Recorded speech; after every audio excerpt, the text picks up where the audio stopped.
Hello, guys. Today I'll be talking about the compare and contrast between Serpico and American Gangster. Both films were great, had both great actors.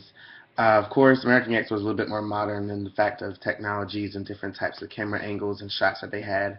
Serpico, however, I believe kind of paved the way for American Gangster in a sense. A lot of the storyline was somewhat similar, the type of good cop, bad cop, the corruption in the police department. And one big thing that I really did notice in Serpico, one of the biggest things that I noticed actually, was the difference in the clothing starting from the beginning to the end, as I stated in class earlier.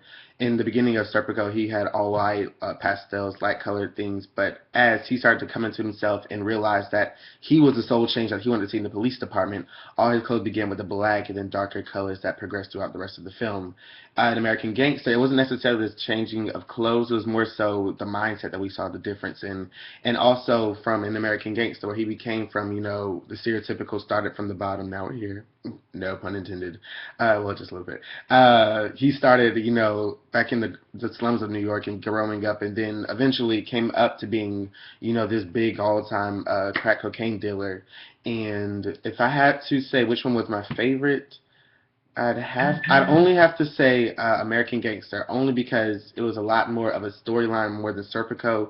Serpico seemed more so like an autobiography, more so than an actual film. But both were great film directors, and American Gangster had a little bit better acting. But then again, Serpico was so long ago that the actual techniques of the acting wasn't necessarily, perfected by that time.